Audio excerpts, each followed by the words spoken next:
sales. Sampai saat ini mungkin kita juga masih ngerasa lah ya bahwa profesi sales itu masih kayak dianggap sebelah mata. Orang kemudian menjadikan profesi sales itu mungkin pilihan terakhir gitu ya. Nggak ada kerjaan lagi, ya udahlah gitu ya, jadi sales nggak apa-apa gitu. Nah, ini yang menjadi mungkin awal dulu Pak Didi kenapa mendirikan, dan disitulah mulai.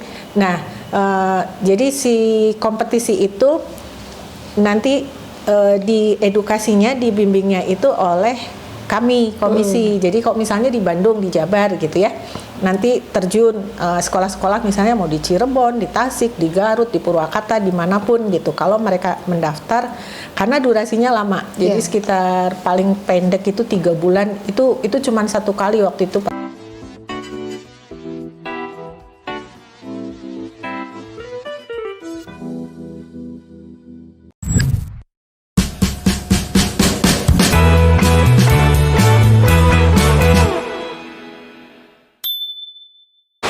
Assalamualaikum warahmatullahi wabarakatuh. Bertemu lagi di Kasih Makna, tempat kita ngobrol dengan orang-orang yang menggerakkan perubahan nyata di dunia bisnis dan dunia kerja. Hari ini kita akan bahas sesuatu yang menjadi pondasi pertumbuhan ekonomi di Indonesia, yaitu adalah bidang sales ya. Telah hadir bersama kita Ibu Kartikowati Johariyah, Ibu Kartikowati Joharijah ya Bu Ati ya. Selamat datang Bu Ati. Bu Ati sebagai Ketua DPD Komisi Jabar ya. Betul. Kemudian Bu Ati ini dari basicnya bahwa Bu Ati dulu juga pernah menjalankan beberapa profesi ya, termasuk sales itu sendiri ya. Betul. Ada tentang, bisa cerita itu apa aja? Terus perjalanan Bu Ati selama menjadi sales dulu sampai akhirnya bersama rekan-rekan dan tim Bu Ati mendirikan asosiasi komisi ini. Silakan Bu Ati.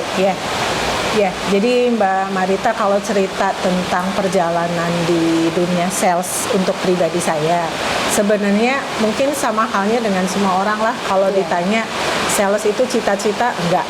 Hampir semua orang ketika terjun profesi sebagai sales itu pasti bukan cita-cita ya.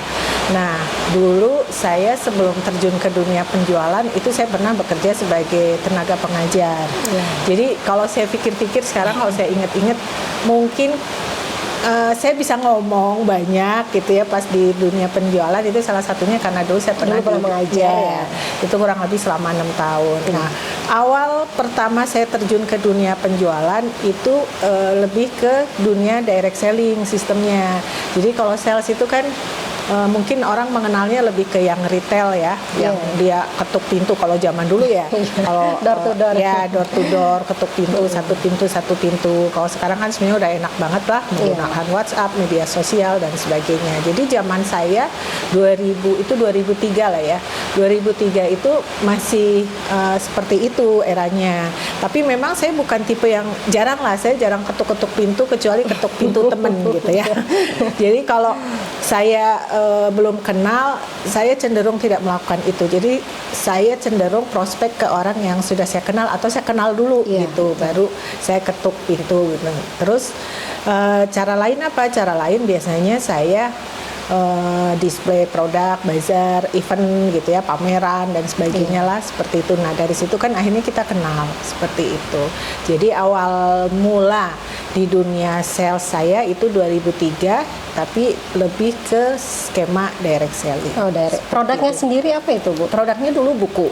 Saya masuk di satu perusahaan buku yang cukup terkenal lah di Bandung ya. Awal juga sebenarnya kayak yang freelance aja, dan memang skemanya itu skema freelance. Jadi mereka membuka peluang untuk ibu rumah tangga juga freelance. Waktu itu target saya cuman 1 juta sebulan lah, lumayan gitu ya buat nambah-nambah. Jujur karena memang waktu itu saya lagi fokus ke keluarga. Jadi saya resign dari mengajar, terus kemudian saya pingin lebih banyak fokus ke rumah tangga. Tapi ya karena udah biasa kerja, pengen punya aktivitas yang menghasilkan, tapi nggak full time. Iya. Nah skema itu ada, terus akhirnya saya coba, ternyata keterusan. Gitu. Ternyata malah enjoy Ya, ya. Oh seperti begitu. Ternyata itu. komisi dari sales itu Lumayan banget. lumayan gede gitu. Apalagi kalau kita bisa berhasil menjual Ya. produk banyak gitu. Berarti Betul. kan komisi kita juga besar ya. Betul. Ya. Kemudian kan kalau ketika saya muda itu pernah ada selentingan ngomongnya semua orang bisa jualan. Betul. Menurut Bu Ati sendiri gimana? Kalau secara kemampuan, ya. Karena sebetulnya makna jualan itu kan tidak selalu jual produk ya, misal Iya. atau jual jasa gitu. Tapi pada saat kita berupaya meyakinkan orang atau kita minta sesuatu dan orang itu kita berharap dia percaya sama kita, itu kan sebenarnya proses jualan. Iya. Sama halnya anak kecil nangis. Dia ingin sesuatu, ingin mainan, ingin makanan gitu. Pasti kan dia ada upaya. Nah, upayanya itu mau nangis, mau kemudian merengek apa gitu kan. Nah, itu kan dia sedang berupaya untuk mendapatkan sesuatu gitu Iya. kan gitu. Jadi ya semua orang sebenarnya bisa jualan gitu. Cuman kan kalau jualan ini kadang-kadang kita berhasil menjual satu produk atau 10 produk atau 100 produk. Nah itu kan ada ilmunya ya Bu ya di dunia sales. Betul. Komisi sendiri ini dibentuk itu awalnya tujuannya untuk apa? Apakah untuk supaya bisa memberikan ilmu, berbagi ilmu kepada sales, memberikan trik-trik Yeah. gitu-gitu. Silahkan Ibu coba. Iya, jadi komisi ini sebenarnya Komunitas Sales Indonesia ya. Dulu namanya komisi, terus kemudian ketika dibuat badan hukum kami itu yayasan, Iya. Yayasan Pendidikan dan Sosial. Nah, kemudian namanya menjadi Asosiasi Komunitas Profesi Sales Indonesia. Nah, awal berdiri itu tanggal 11 bulan 11 tahun 2011. Jadi gampang, 11 gitu. Tanggal cantik. Foundernya Pak Deddy Budiman. Jadi beliau memang concern banget di dunia sales. Sampai saat ini mungkin kita juga masih ngerasa lah ya bahwa profesi sales itu masih kayak dianggap sebelah mata. Orang kemudian menjadikan profesi sales itu mungkin pilihan terakhir gitu ya. Nggak ada kerjaan lagi ya udahlah gitu ya. Jadi sales nggak apa-apa gitu. Nah, ini yang menjadi mungkin awal dulu Pak Deddy kenapa mendirikan komisi, karena kondisi tadi ketika sudut pandang masyarakat yang melihat profesi sales itu dengan sebelah mata, terus belum citranya sendiri gitu ya, tentang profesi sales itu kurang baik gitu. Akhirnya beliau mendirikan komisi. Saya sendiri bergabung di komisi itu tahun 2013. Jadi di Bandung, Sudah 10 di tahun Jabar, lebih berarti. ya berarti sekarang 12 tahunan Iya. ya.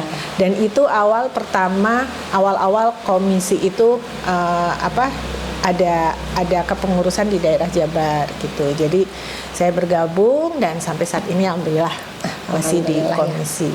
Kalau menurut Ibu Ati dunia sales itu sendiri saat ini in this era kalau kata Gen Z ya itu gimana? Apakah lagi bagus seperti tahun-tahun sebelumnya atau membutuhkan effort lebih untuk menghasilkan penjualan yang bagus? Ya, jadi sebetulnya profesi apapun saya pikir harus bisa tetap adaptif ya, mengikuti perkembangan zaman. Tidak hanya profesi sales, tapi kalau profesi sales tentunya ya pasti harus gitu. Tantangannya lebih berat ya, Bu, Kalau ya? dulu kan tadi ya ketuk pintu satu-satu gitu. Sekarang ya kita ketuk nomor WA apa gitu ya. Nah itu ya mau nggak mau memang adaptif. Ketika dia tidak adaptif, pasti akan tertinggal. Pasti itu akan menjadi satu kendala untuk ya kejar target, omset dan sebagainya. Kalau bicara general ya saat ini memang mungkin kondisi semua ekonomi, bisnis apa dan sebagainya sedang kurang baik. Tapi yang namanya sales justru disitulah tantangannya.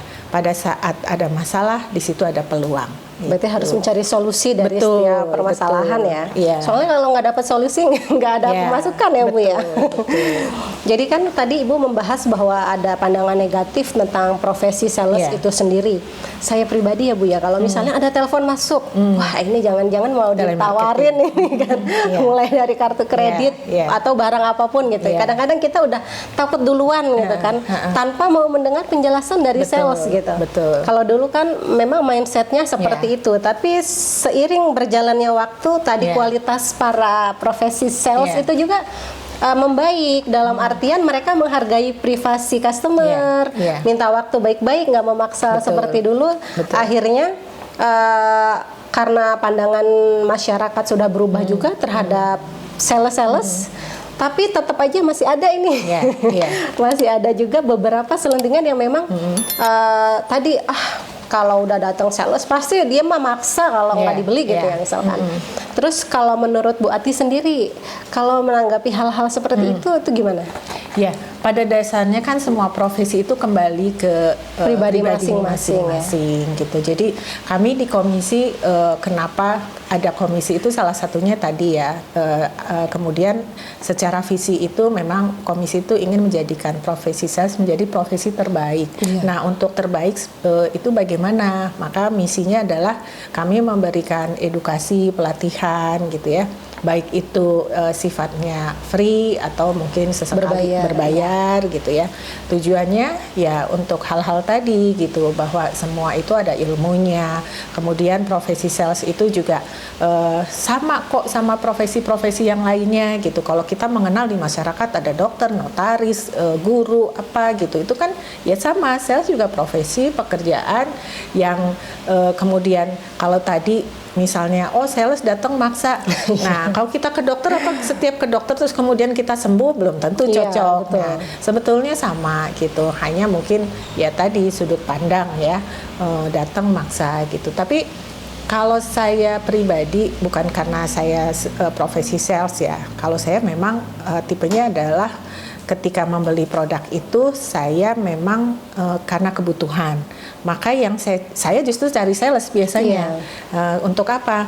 Untuk saya tahu fitur gitu ya, benefit, penjelasan gitu. Karena ibaratnya saya mau produk A gitu. Saya pengen tahu nih produk A itu gimana gitu.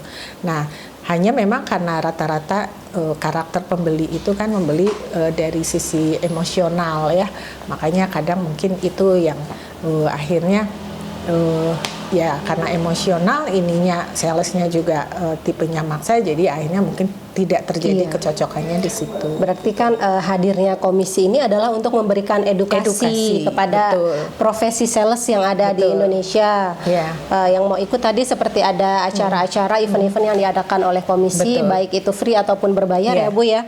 Terus kemudian untuk orang-orang yang sudah bergabung di event tersebut, apakah terdaftar sebagai member atau gimana yang kemudian ketika kedepannya melakukan pelanggaran etika misalkan, atau ada peraturan-peraturan sendiri yang diharuskan oleh komisi wajib kepada seluruh kliennya gitu?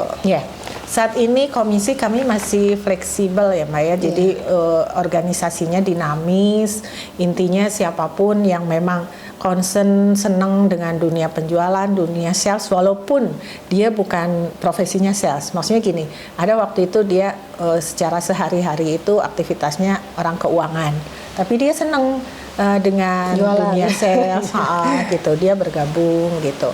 Nah, jadi ya kita dinamis aja, secara keanggotaan ya siapa yang memang merasa bahwa ini rumah. Jadi sales itu komisi itu adalah rumah bagi para sales. Jadi kalau rumah ya monggo gitu ya, ibaratnya silahkan siapa yang mau bergabung.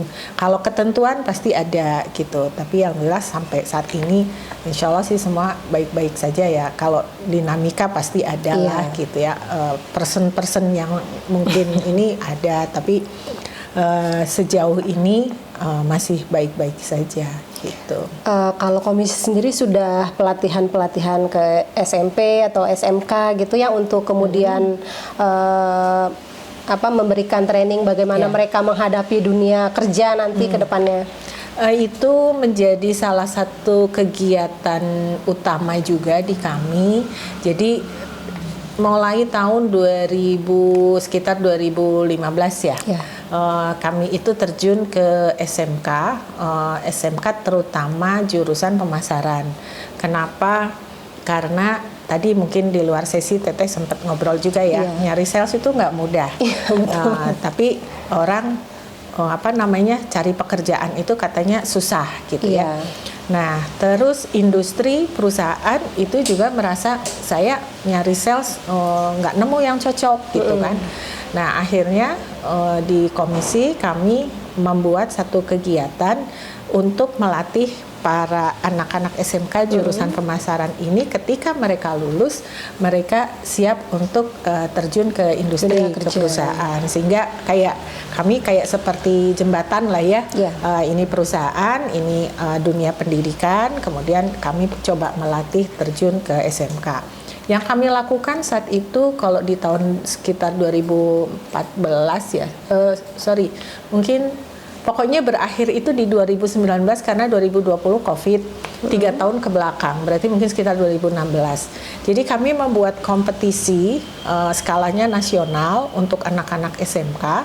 Mereka itu kompetisi penjualan, bekerja sama dengan perusahaan sebagai sponsor untuk hadiah dan sebagainya untuk mereka. Dan disitulah mulai, jadi si kompetisi itu nanti di edukasinya, dibimbingnya itu oleh kami komisi. Jadi kalau misalnya di Bandung, di Jabar gitu ya, nanti terjun sekolah-sekolah misalnya mau di Cirebon, di Tasik, di Garut, di Purwakarta, dimanapun gitu. Kalau mereka mendaftar, karena durasinya lama, jadi sekitar paling pendek itu 3 bulan. Itu cuma 1 kali waktu itu pas dalam penjualan berarti. Dalam kompetisi itu. Jadi kompetisinya itu penjualan.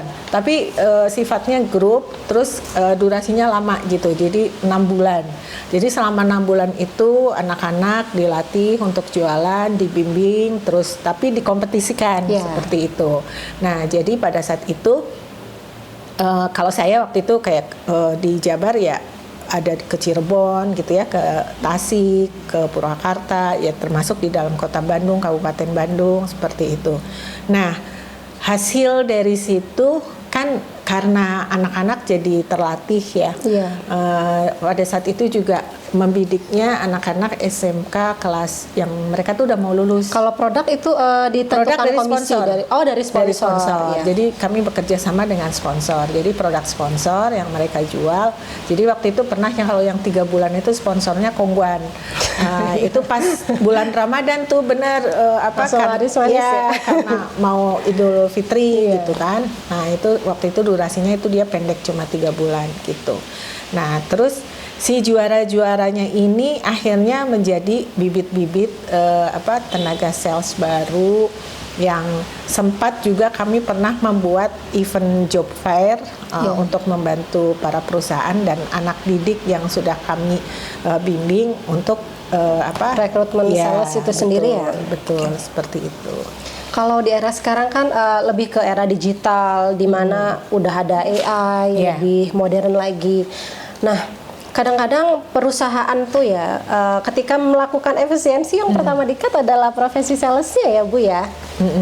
Karena bisa ini nih dari digital gampang gitu. Nah, itu kalau dalam pandangan Ibu sendiri, apakah bisa disamakan penjualan melalui iklan-iklan di dunia digital atau beda kalau misalnya melalui tadi profesi sales itu sendiri? Mungkin yang dimaksud di-cut itu sales yang offline kali ya. Tapi sebetulnya kan peran dia mengelola media sosial, digitalisasi, itu peran siapa? Peran sales kan? Juga. Iya. Cuman istilahnya mungkin sekarang affiliate, reseller apa gitu. Tapi yang dilakukan apa? Tetap jualan gitu. Kalau misalkan perbedaan mindset jualan anak-anak Gen Z dengan, kan Ibu sudah ketemu anak-anak Gen Z dan anak-anak SMK dengan berbagai macam training. Apakah ada perbedaan signifikan dari sikap mereka dalam berprofesi tadi sebagai sales? Sebenarnya apapun yang berkaitan dengan Gen Z, kita tidak bisa pukul rata bahwa Gen Z itu sekarang begini, semua begini. Saya pikir semua tetap kembali ke pribadi. Ada anak-anak muda yang mereka juga punya jiwa fighting, terus punya skill penjualan yang bagus, bahkan mereka kan cenderung kreatif mungkin ya, kreatif, inovatif gitu. Nah, dengan digitalisasi kan ya disitulah mereka berkreasi ya, yang secara teknis ya kalau dulu offline gitu ya mungkin Sekarang promosi bisa itu online, sebar flyer fisik. Sekarang kan ya bagaimana informasi itu tersampaikan lebih masif, lebih massal dengan cara dia menyampaikan informasi itu sekreatif mungkin. Sekarang justru kan yang dituntut itu gitu, sehingga orang ya bisa kemudian ketika informasi itu disampaikan mau menyimak, tidak di scroll dengan cepat gitu. Itu sebenarnya tantangan. Walaupun kita sama offline pun dulu sebetulnya juga tidak mudah ya. Ketika kita ke lapangan gitu ya, istilahnya kalau offline dulu belum apa-apa udah diusir gitu ya. Atau kadang mohon maaf penjaga rumah yang kaki empatnya yang keluar gitu kan. Jadi ya sama apapun medianya sebenarnya yang namanya tantangan itu pasti ada. Kalau boleh meminta sedikit bocoran ilmu profesi sales itu sendiri, kan ada kalau kita melihat profesi sales ada orang yang melakukan promosi melalui sebar brosur atau melalui sebar nomor telepon. Nah, ada juga iklan melalui media sosial. Menurut Ibu itu sendiri lebih efektif yang mana? Tergantung produk, segmen pasar, terus target dari target dari aktivitas itu mau apa gitu. Karena kan ada aktivitas edukasi, artinya kita hanya ya memberikan edukasi. Kalau misalnya kita punya produk ini gitu, kita bukan hard selling misalnya, cuman hanya ngenalin aja bahwa oh ini ada produk air kemasan gitu, atau memang kita targetnya closing omset gitu ya. Terus ada juga yang kalau misalnya segmennya segmen pasarnya itu kan juga beda-beda gitu. Ya itu harus disesuaikan. Jadi lebih efektif yang mana itu tergantung tadi gitu. Bisa jadi dengan flyer yang kalau kami ya, saya pribadi kebetulan saya aktif juga di satu organisasi yang secara usia itu udah di atas saya lah, mungkin 60 ke atas gitu. Ya mereka main gadget, tapi untuk hal-hal informasi ya masih lebih suka yang fisik kertas. Ya, jadi tadi sebar ya seperti itu.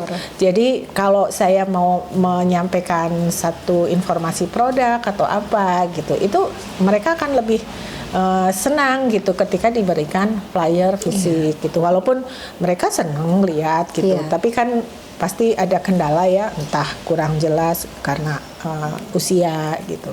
Jadi segmen target market kita itu juga berpengaruh. Jadi kalau tadi kita bahas tentang strategi penjualan profesi sales, ada yang sebar brosur memang masih efektif ya Bu ya, karena nggak beli hari ini, kita masih punya datanya, kita bisa beli kapanpun. Oh ini ada nomor teleponnya gitu ya Bu ya. Mungkin. Terus kalau misalnya saya pemilik UMKM misalnya, kemudian barang saya kok setelah beberapa bulan penjualannya sangat sedikit sekali. Kira-kira yang harus dirubah strateginya atau produknya nih? Banyak ya. Jadi kebetulan saya banyak mendampingi UMKM juga teh. Waktu itu juga membantu ada satu program di sebuah dinas. Jadi banyaklah aktivitas berinteraksi dengan UMKM. Di UMKM itu rata-rata ya kendalanya adalah pemasaran. Salah satu. Mereka itu kan 3 hal lah kalau di UMKM. Legalitas, pemasaran, sama permodalan. Nah, pemasaran ini kalau saya perhatikan karena mereka itu kalau UMKM itu kan fokus ke produksi. Terus setelah produksi mereka nggak tahu jual kemana gitu. Terus mungkin juga saya perhatikan mungkin kurang memahami bahwa di dunia penjualan itu ada ilmu mendasar.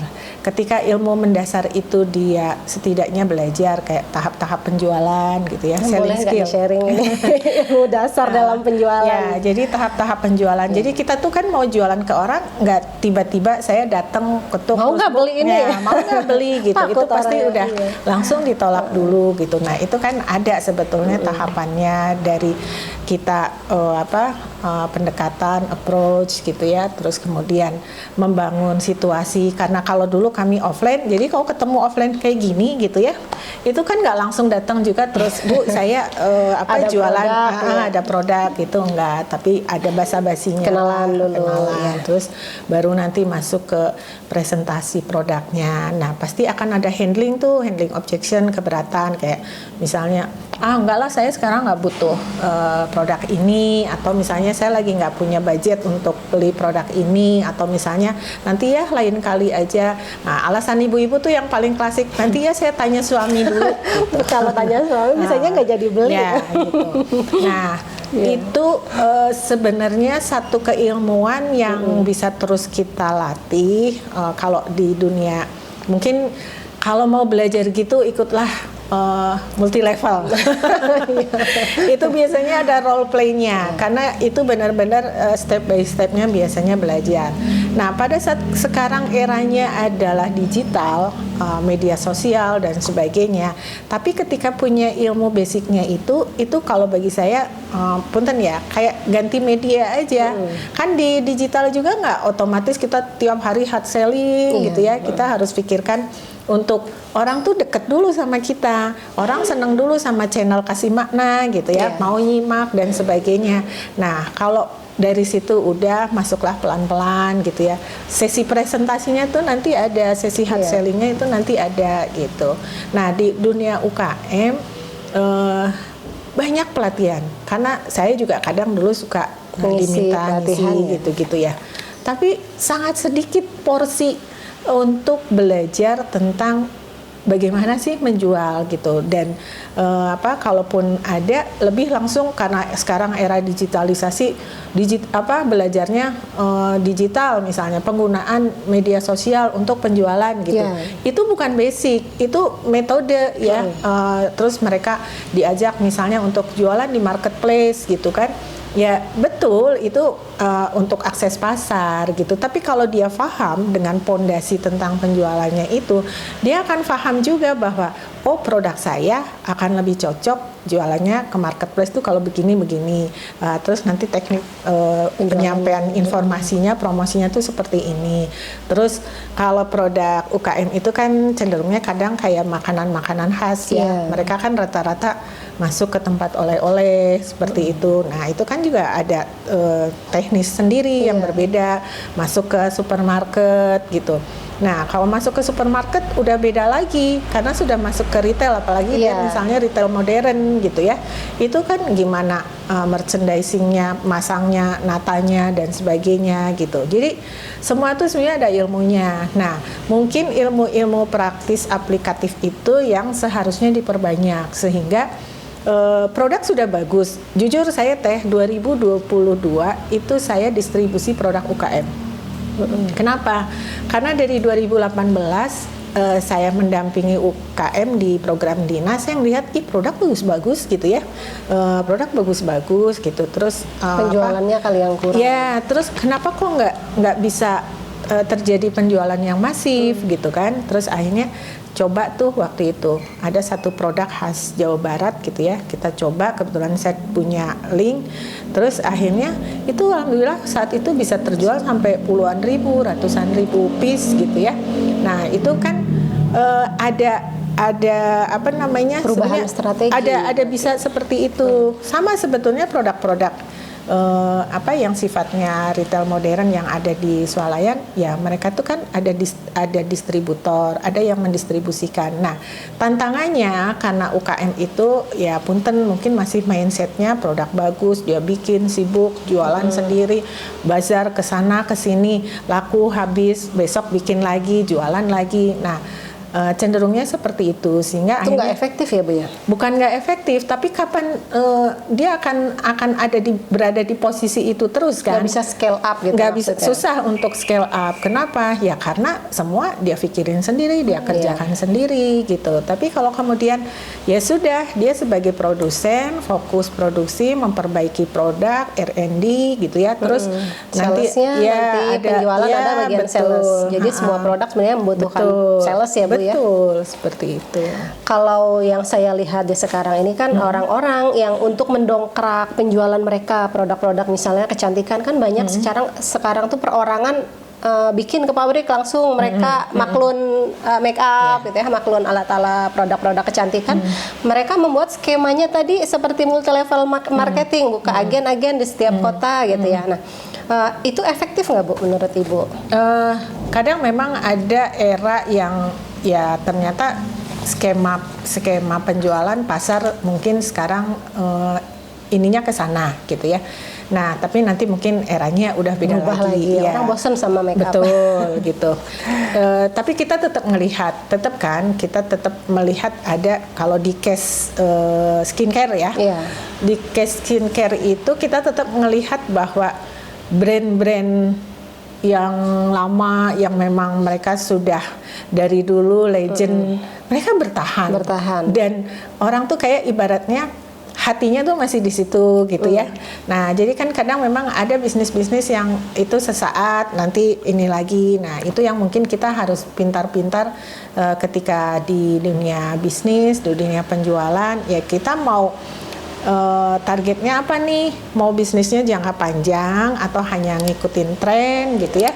Kan sekarang juga banyak lah mungkin kalau di Bandung karena dunianya kuliner ya. Orang bikin yang lagi kafe, viral resto, apa udah. ikut ya. Tapi paling 6 bulan gitu ya. Dulu misalnya kayak ada makanan kayak yang brandnya artis-artis yang orang antri dari jam 4 pagi. Sekarang udah nggak antri lagi. Gitu, betul ya. Gitu. Kayak sekarang kalau di wilayah Soreang sendiri yang lagi ngetrennya itu kan sarapan. Jadi semua sarapan di restoran gitu. Enggak sarapan. Jadi dia buka tadi momen sarapan, kemudian karena membludak semua orang ke situ makanan-makanan khas gitu. Tadi yang pertama itu yang khas Padang. Sekarang semua resto mengadakan itu, tapi tadi tetap ya balik lagi ke kualitas produk, kemudian bagaimana penjual itu mengemas produk dia sendiri, yang kemudian impact-nya nanti kepada hasil penjualan ya Bu ya. Karena kalau udah bicara bisnis itu sebenarnya udah beda lagi ranahnya ya. Jadi kalau bisnis itu kan harus sistem ya. Jadi dia harus membangun sistem. Nah, mensistemasi bisnis ini adalah salah satu upaya untuk bisnisnya tuh manjang gitu loh. Jadi kalau bisnis itu kan bukan hanya sekedar jual beli. Oh saya pengen skincare, saya maklun jual, beli lagi jual gitu ya. Beda gitu. Berarti di komisi ini benar-benar dilatih gimana perusahaan kita misalnya bisa scale up gitu juga Bu. Kalau atau cuma berjualan ini sebenarnya lebih fokusnya adalah ke materi penjualan. Terus targetnya sekarang lebih ke sales leader, ada sales manager, sales director gitu. Jadi segmennya lebih edukasinya ke sana.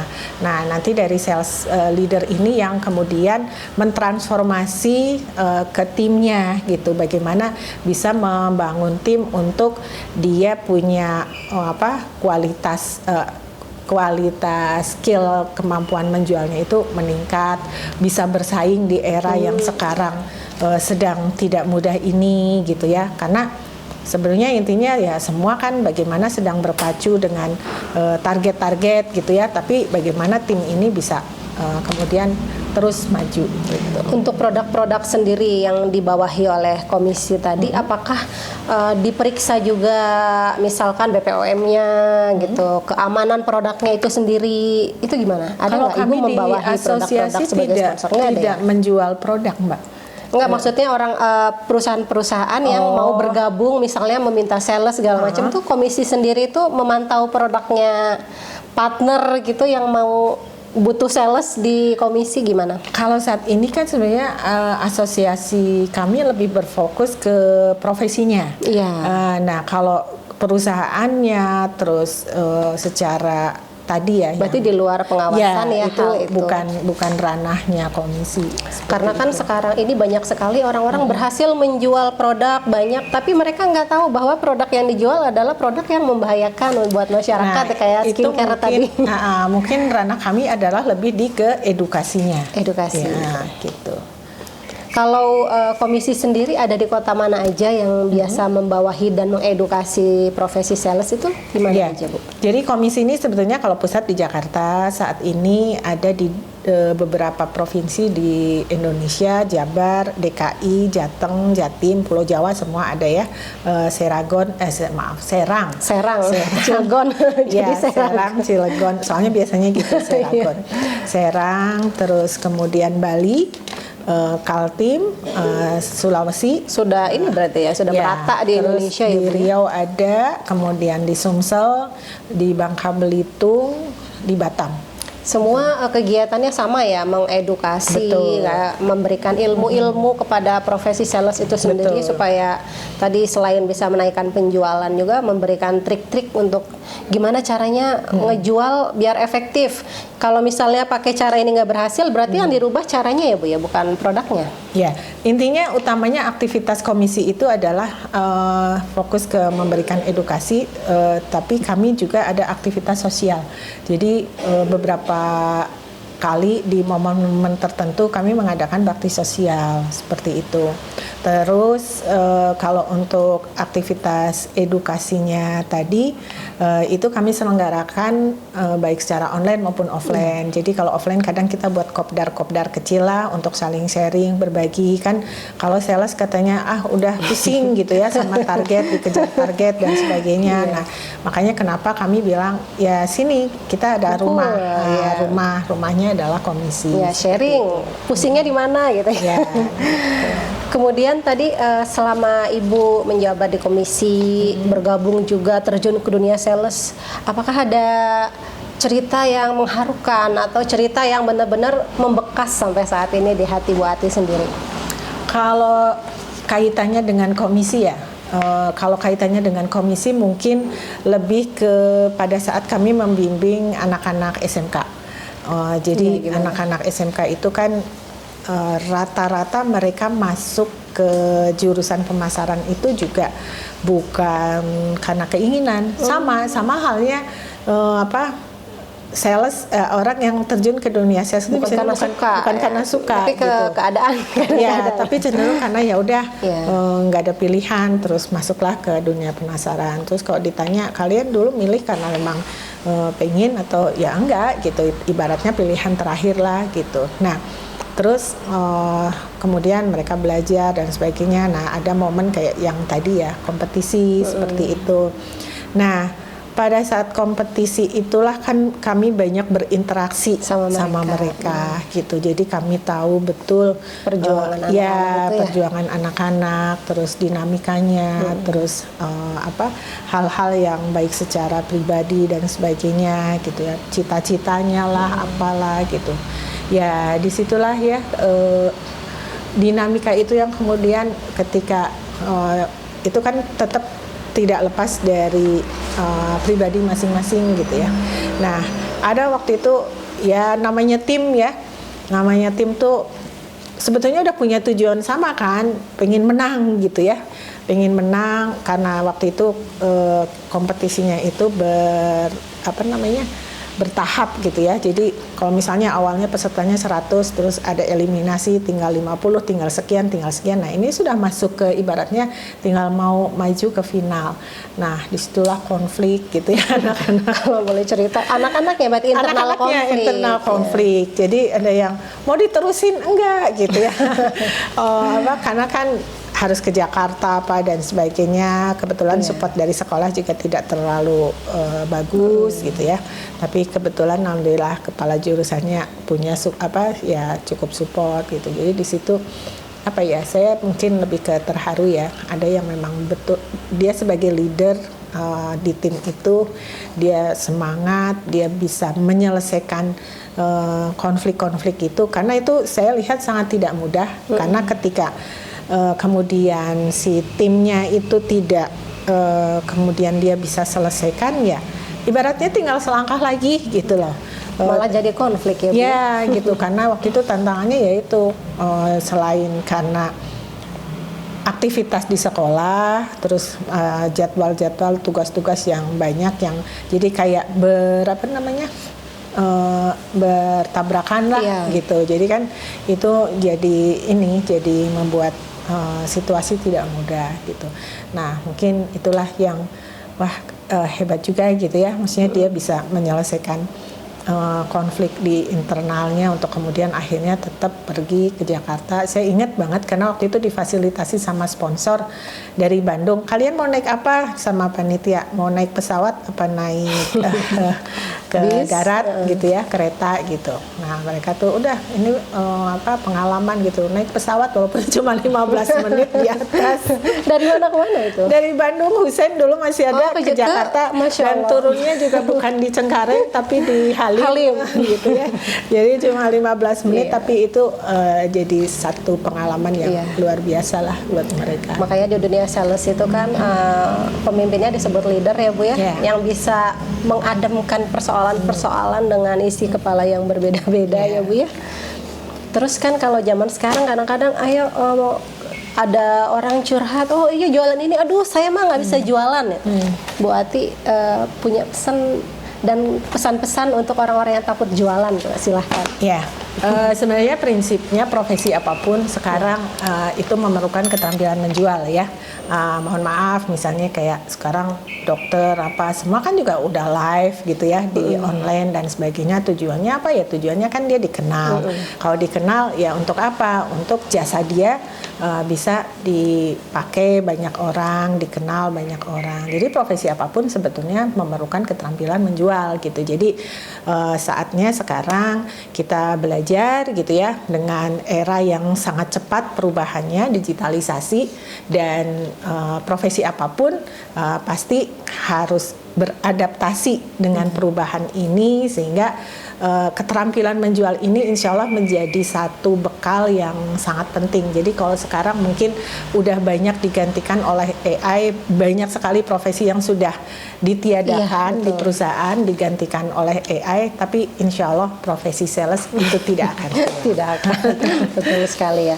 Kan bahwa setiap orang jangan takut jualan, tapi kan untuk berjualan kita sendiri butuh ilmu untuk berjualan, untuk menjalani profesi. Kalau memang kita menetapkan hati mau menjadi sales gitu kan, kita harus memiliki dasar-dasar ilmu dulu sebagai sales. Komisi itu sendiri kan akan mengadakan acara nih untuk kita bisa mengupgrade value kita gitu kan. Ibu silakan, itu acaranya di mana, kapan, bagaimana? Iya, jadi kami komunitas sales Indonesia sebenarnya rutin mengadakan pelatihan baik secara online maupun offline. Nah, kebetulan di bulan November ini kami di tanggal 11 bulan November sesuai dengan tanggal berdirinya komisi. Jadi tanggal 11 bulan 11 tahun 2025 kami mengadakan workshop dan seminar. Kalau tema acaranya itu Bandung Training Sales Summit Indonesia tahun 2025. Nah, di situ kami ingin hadir para profesional sales, sales leader, terus sales yang memang masih di lapangan mungkin secara aktivitasnya ya, untuk hadir. Nanti insya Allah akan ada narasumber. Yang pertama adalah founder komisi Bapak Deddy Budiman. Beliau akan sharing. Beliau tuh sekarang sedang mengambil doktoral di Universitas Prasetya Mulia. Jadi kalau selama ini katanya sales nggak ada ilmunya, ini ada calon kandidat dokter nih yang akan bicara gitu. Justru tuh sampai dokter Betul. Jadi ini kandidat dokter yang akan berbicara. Jadi bukan sekedar pengalaman beliau selama ini di profesi sales, tapi beliau pelajari sekarang dan secara keilmuan teorinya itu ada gitu ya, jurnal-jurnal, tesis-tesis itu nanti akan di-sharing. Makanya untuk sesi Pak Deddy itu kami targetkan segmennya itu untuk para leader, untuk business owner, untuk para UMKM, terus profesional sales yang memang mungkin sudah punya tim, terus HR director juga boleh ya. Nah, kemudian siangnya itu kami akan menghadirkan narasumber Pak James Kwi.